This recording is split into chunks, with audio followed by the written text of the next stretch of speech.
کبھی سوچا ہے کہ ہماری روزمرہ کی زندگی میں بالکل عام سی چیزوں میں کتنے بڑے بڑے سائنسی راز چھپے ہو سکتے ہیں؟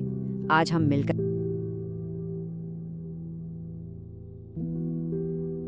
پردہ اٹھائیں گے انہی حیران کن سائنسی حقائق سے جو ہر وقت ہماری آنکھوں کے سامنے ہوتے ہیں لیکن ہم ان پر غور ہی نہیں کرتے۔ تو سمندر کا نمکین پانی، درختوں سے گرتے پتے، اور ہاں وہ جمائی جو ایک کو دیکھ کر دوسرے کو بھی آ جاتی ہے، بھلا ان میں کیا تعلق ہو سکتا ہے؟ لگتا تو نہیں کہ کوئی تعلق ہوگا، ہے نا؟ لیکن ان سب میں ایک چیز مشترک ہے، اور وہ ہے ان کے پیچھے چھپی ہوئی کمال کی سائنس۔ چلیں انہی رازوں کو کھوجتے ہیں۔ تو سب سے پہلے بات کرتے ہیں سمندر کی۔ آخر اس کا پانی اتنا نمکین کیوں ہے؟ بھائی اس کا جواب نا ایک بہت ہی لمبے اور دلچسپ سفر میں چھپا ہوا ہے۔ ایک ایسا سفر جو زمین کی چٹانوں سے شروع ہوتا ہے اور گہرے سمندروں میں جا کر ختم ہوتا ہے۔ یہ تو ہم سب کو پتا ہے کہ سمندر کا پانی پیا نہیں جا سکتا، لیکن سوال یہ ہے کہ آخر ایسا ہے کیوں؟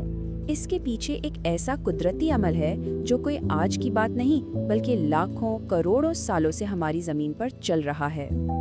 اچھا، تو کہانی شروع ہوتی ہے بارش سے۔ دیکھیں، جب بارش کا پانی زمین پر، خاص طور پر چٹانوں پر گرتا ہے نا، تو وہ اپنے اندر نمک اور دوسری معدنیات کو حل کر لیتا ہے۔ پھر یہی پانی ندیوں اور دریاؤں کی شکل میں بہتا بہتا آخرکار سمندر میں جا گرتا ہے۔ اب یہاں ہوتی ہے اصل گیم۔ سورج کی گرمی سے پانی تو بھاپ بن کر اڑ جاتا ہے بادل بنانے کے لیے، لیکن وہ جو نمک تھا وہ وہیں سمندر میں ہی رہ جاتا ہے۔ اور ذرا سوچیں، جب یہ کام لاکھوں سال سے ہو رہا ہے تو ظاہر ہے سمندر میں نمک جمع ہوتا گیا اور آج وہ اتنا کھارا ہو چکا ہے۔ اور یہ کوئی معمولی بات نہیں ہے۔ ہماری زمین پر جتنا بھی پانی ہے نا، اس میں سے 96%، جی ہاں 96% پانی انہی نمکین سمندروں میں ہے۔ مطلب پانی تو ہر طرف ہے لیکن پینے کے قابل بہت کم ہے۔ چلیں اب سمندروں سے نکلتے ہیں اور زمین پر واپس آتے ہیں، پودوں کی دنیا میں۔ کبھی خزاں کے موسم میں سوچا ہے کہ درخت اپنے خوبصورت پتے کیوں گرا دیتے ہیں؟ یہ جو منظر ہمیں اتنا اچھا لگتا ہے نا، اس کے پیچھے اصل میں دو الگ الگ قسم کے درختوں کی زندہ رہنے کی ایک دلچسپ کہانی ہے۔ دیکھیں، قدرت میں نا درختوں نے سردی سے بچنے کے لیے دو بڑے زبردست طریقے نکالے۔ ایک طرف ہیں پتجھڑی درخت، جیسے ہی خزاں آتی ہے یہ اپنے سارے پتے گرا دیتے ہیں۔ کیوں؟ بھئی یہ ان کا انرجی بچانے کا طریقہ ہے۔ سردیوں میں دھوپ کم ہوتی ہے تو خوراک بنانا مشکل ہو جاتا ہے، تو یہ درخت کہتے ہیں چلو تھوڑا آرام کر لیں، اور ایک طرح سے لمبی نیند میں چلے جاتے ہیں۔ اور دوسری طرف ہیں ہمارے سدا بہار درخت۔ یہ سردی سے ڈرتے نہیں بلکہ ڈٹ کر مقابلہ کرتے ہیں۔ ان کے پتے اور جڑیں اتنی مضبوط ہوتی ہیں کہ یہ سخت سے سخت موسم میں بھی ہرے بھرے رہتے ہیں اور اپنی خوراک حاصل کرتے رہتے ہیں۔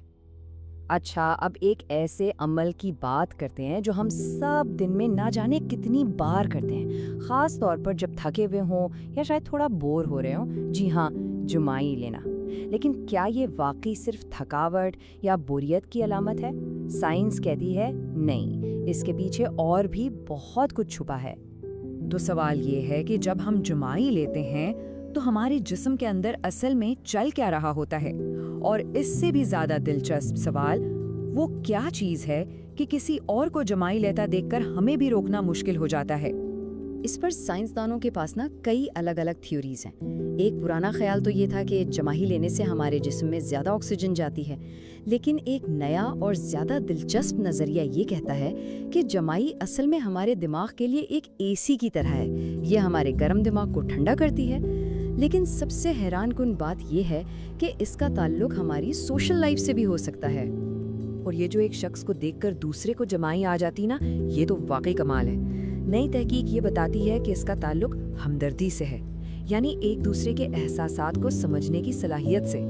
تو اگلی بار جب کوئی کسی کی جمائی کیچ کرے تو اس کا مطلب صرف یہ نہیں کہ وہ تھکا ہوا ہے، بلکہ یہ ان دو لوگوں کے درمیان ایک اندیکھے سماجی تعلق کا اشارہ بھی ہو سکتا ہے۔ چلیں جی، اب زمین کے باتیں چھوڑتے ہیں اور سیدھا آسمان کی طرف چلتے ہیں۔ رات کو چاند کیسے چمکتا ہے؟ کیا اس میں اپنی روشنی ہوتی ہے؟ نہیں، یہ کوئی جادو نہیں بلکہ ایک بہت بڑا کائناتی ریفلیکشن ہے۔ رات کے آسمان میں چاند کی روشنی سب سے زیادہ دلکش لگتی ہے، لیکن حقیقت یہ ہے کہ یہ روشنی چاند کی اپنی ہے ہی نہیں۔